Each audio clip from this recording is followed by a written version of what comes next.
Hello everybody, Fiona Paltridge here with you today, and I'm doing a little bit of a road test here for Darkroom Door. These are some new stencils. This one here is called Sunshine, and the stencils are a 9x12. These ones I've got here are the large ones. This one here is called Starry Night. Just can't wait to use this one. It's got some beautiful large stars and some small stars. It's going to look really cool on the gel plate. But the one I'm going to be using today is called Polka Dots. Look at that. Isn't that fantastic? I love how these little dots have got these intricate little designs on the inside of them, these little lines here. They just look fantastic. What I love about these stencils from Darkroom Door, the 9x12 fit perfectly onto my gel press plate. My gel press is an 8x10, and so that's what I'm going to do today. I'm going to use a little bit of paint on here. I'm going to create some patterns, and then I'm going to make a scrapbook page. Pull out my favourite paints, my Dina Wakley heavy body acrylics. These are from Ranger, and I'm using a combination of colours. I've got blushing and turquoise. I also add a bit of sky blue, and then later on a little bit of yellow. Now, I don't need to use very much paint. It looks like it's not very much here, but when I start brayering it, you'll start to see that it actually goes quite a long way. I'm separating my colours, so I've got a little bit over here. See my yellows, I've got one up in the corner, one down the bottom. Adding a little bit of sky blue here, and I'm going to get my brayer out and I'm going to mix them together. You'll notice that when I start to move the paints around that I focus on all the cool colours first and the yellow. I'm leaving the blushing until a little bit later on, because what happens is if I try to put that in too soon, I'm just going to end up with a big brown muddy mess. I want them to mesh together a little bit, but I don't want them to make a brown muddy mess. So there we go, totally covered. See, didn't need very much at all. I've got a selection of papers here that I thought that it might work really well. Some old music paper, some tissue paper, there's a bit of deli paper. I've got some watercolour card, and then I've got some plain white cardstock. I'm going to do a blocking technique where I don't cover the whole plate. I just block off certain areas. I'm a little bit procrastinating about this. I never quite know where I want to put one. But in truth, it doesn't really matter, as long as I'm covering up the whole board in the end with bits and pieces. I'm going to put a block down the bottom here with the music paper. I want to leave a little square in the middle so that I can actually make a square shape on one of my pieces of paper. Put some tissue paper up the top. I love the way the tissue paper just soaks up all the paint so easily. Then I give it a good old rub with my fingers, bit of a burnish, and then pull it up and see what we get. So that's not too bad. A little bit muddy, but it's okay. Didn't work so well on the music paper. Works awesomely on the deli paper, and I absolutely love how I've got the edge of the stencil there as well. Soaked up beautifully on the tissue paper, but wait until you see this one. This is the white cardstock. Look at that.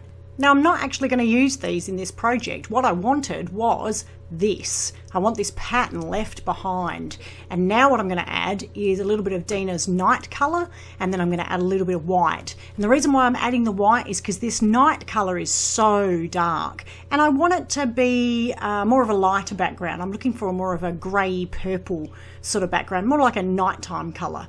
So I mix it all together with the brayer, nice and even, and then I'm going to grab a piece of 12x12 cardstock, and I'm going to place it over the top, and I'm going to rub and rub and rub and rub and rub. Now, what I've done here is I've let that paint, that first layer of paint, dry, and then I've put the wet layer on top of it with the night and the white, and what it's done is it's reactivated the paint underneath. So when I lift it, fingers crossed, I'm going to pull up most of the paint off the plate and get this magnificent two-leveled print. Just check a corner. Yep, looks like it's all right to go. Peel it off, nice and gentle, and look at that beautiful pattern that we get from both of those layers. That's what I was after. So I've also got these two sets of stamps from Darkroom Door. One of them is grunge marks, which you can see on the top, and the other one is alphabet medley. And I'm going to use the alphabet medley for this one. I'm really loving the pattern down the side here, so I don't want to cover that up. But what I do want to do is I want to add a bit of contrast to this background. So with some Distress ink, again from Ranger, I'm going to add a little bit of stenciling in the background through the stencil, a bit of blending. I'm just going to make sure I get my photo in the right place. I add the black Distress ink, the black soot, It's a little bit dark for me, so now I come in with my makeup wipe and I just sort of spread it around. What this does is it makes it a little bit lighter. I'm not adding more ink, I'm just moving the ink around that I've got, and look at that magnificent depth in the background. So that's going to help my photo stand out a little bit more because this background is so busy. So the next thing I want to do is I want to add a little bit more of a feature over the top, and I've decided to use a white heavy gesso. Now you could use modelling paste for this as well. I just prefer a heavy gesso because I'm impatient and it dries much quicker. And now I'm just randomly picking out some of these little circle shapes that I'm absolutely loving with these marks through the middle, and I'm making kind of like an embellishment on my page. I'm just doing a few of them. I'm not putting it through all of the stencil. As you can see, I'm picking out specific little circles.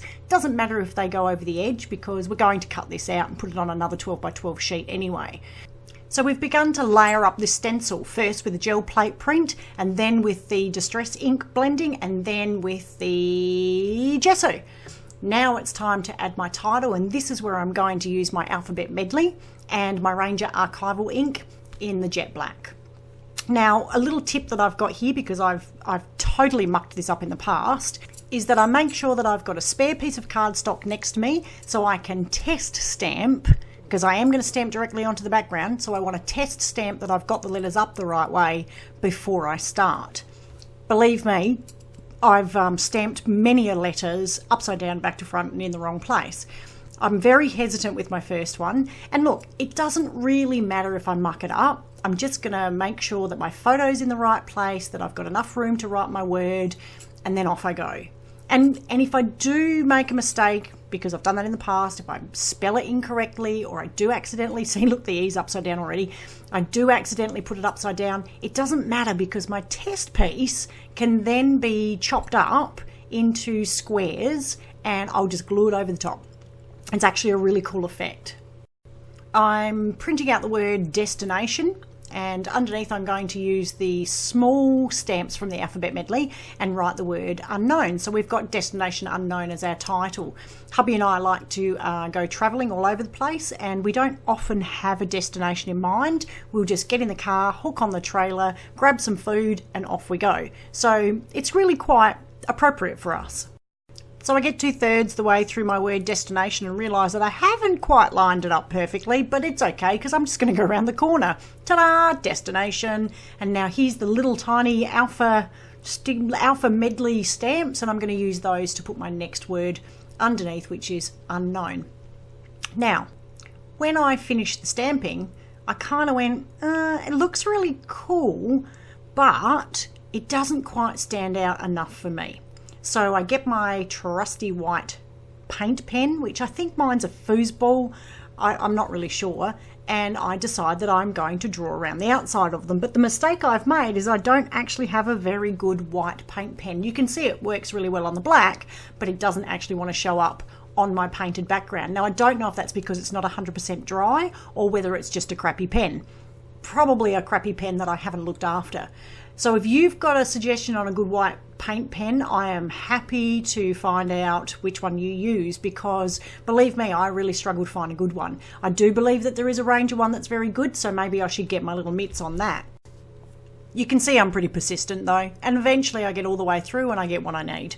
Now I'm going to cut this out because it's not straight. I've tried and tried and tried to gel press onto a 12 by 12 straight, and I think out of about 50 times I might have got it straight twice. I decided to keep those little bits that are coming off the end because I think they look really cool, and then I'm going to back it with some black cardstock. So this is just a piece of 12 by 12 cardstock that I've had lying around for ages. I don't tend to really scrap directly onto black, but I do like to use it as a backing piece or a matte piece for my scrapbooking. So round we go again, chop, chop, chop, chop, chop, and you'll see I've got this beautiful border. Now the whole thing really stands out. So now that I've organised that, I've got my 12 by 12 piece of white cardstock here, and I'm going to create a background using some dilution sprays. I pick out some colours here that will coordinate with my top page, and I've masked the bottom off because I don't want that straight edge line off of the stencil to come through. Look at that, and I've added some colour. It's that simple.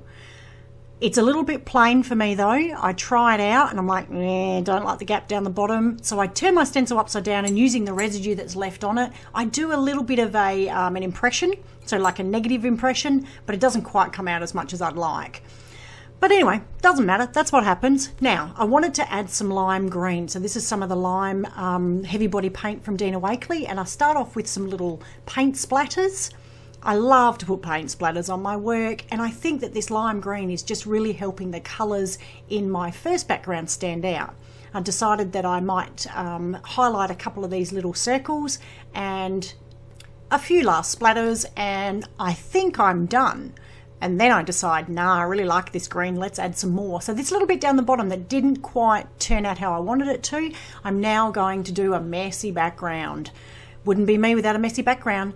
And because the dilutions are water-based sprays, I can hit them with water and they'll reactivate, and I can get this really, really cool effect on the background. So this scrapbooking page is pretty much a background on a background. So it's going to be pretty busy. But the black border in between is going to make all the difference, and it's going to help my first background that I made on my gel press plate stand out. So I need to stick it into place. I've decided to turn the page upside down as well because I like that green at the top. And then I've got a couple of, I've got my photo. My photo is mounted so it stands up nice off of the background. And then I've got a couple of little wooden veneer people that I've just coloured with the black archival ink. And there we go, that simple. Now, I never clean my stencils because I can use them in my art journal, and this is going to be great for another project. I just get my dilutions journal out. I think mine's a, I don't know, 8x8, 10x10. It's a big one. It's not massive, but it is a decent size. And yeah, I'm just putting a coat of gesso on it so that I've got something for the inks to stick to. Then I get a baby wipe, and I'm literally just cleaning the ink and the paint off of the stencil. But what I'm doing is I'm pushing it through and onto my art journal page. It's just a handy tip so that you use up all that residue that's left on your stencil. You don't waste a single thing. And yeah, it's fun. And it gives you inspiration when you open up your journal the next time. You're like, oh, I don't know what to do. And then you turn the page over and go, I've got an instant background. I'll add to that. So much fun. Thank you, Rachel Gregg, for sending me these stencils. I'm pretty sure I'm going to have a lot more fun with them over the next few weeks. Yeah, we're done. We made a scrapbook page with a gel press plate and a stencil and some dilution sprays. Look at that background. I mean, that looks so cool. I never get sick and tired of spraying through a stencil, and I never ever get sick and tired of gel pressing. I mean, look at that fabulous pattern on the background. I just love that double print. And the way that those little spots came out, because I put the white gesso on them, just perfect. I love the layered effect that I could get with this stencil. I think there's 1, 2, 3 layers on my front background, and then of course there's the sprayed layer on the back background. This stencil is going to be one of my faves. It is going to be one of my faves. I'm going to use it a lot, especially on my gel press and especially with the sprays through it. So that's me done for this time around. Great to be catching up with everybody. Great to be using the Darkroom Door products. Thank you again, Rachel, for inviting me, and I'll be back. I'll be back with another one. I've got some stamps to play with. So see you later.